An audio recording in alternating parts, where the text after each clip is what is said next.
સુરત પોલીસની આબરૂ લેનારા ઝડપાયા. ગુજસી ટોકમાંથી છૂટીને લાજપોર જેલ કમ્પાઉન્ડમાં દારૂ પીને વાયફા કર્યા હતા. સુરત પોલીસની આબરૂ લેનારા ઝડપાયા. ગુજસી ટોકમાંથી છૂટીને લાજપોર જેલ કમ્પાઉન્ડમાં દારૂ પીતા તોફાની મચાવતા આશિષ ચિકના અને તેની ગેંગની શોબાજી સીસીટીવી અને વિડીયો વાયરલ થતા કાર્યવાહી કરાઈ.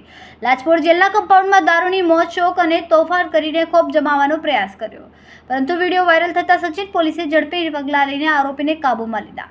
પોલીસે કાર્યવાહી કરીને સ્પષ્ટ સંદેશો આપ્યો કે કાયદાથી મોટું કોઈ નથી અને પોલીસનો ડર જ કાયદાનું માન છે. મારું નામ આશિષ ઉર્ફે ચિકના ઉમાશંકર પાંડે, રહેવાનું 175 ભગુંબરા પલસાણા, સુરત. હું ધારના ગુનામાં કડોદરા પોલીસ સ્ટેશનથી લાજપોર સેન્ટ્રલ જેલ ખાતે કસ્ટડીમાં હતો, જેમાં મારા જામીન મુક્ત થયેલ.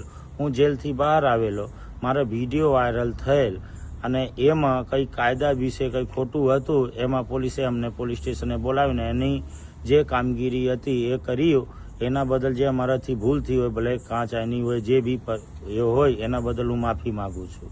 કેમેરામેન સેનિલ વિરાણી સાથે વિશાલ છેટા, માનવ પ્રભા ન્યૂઝ, સુરત.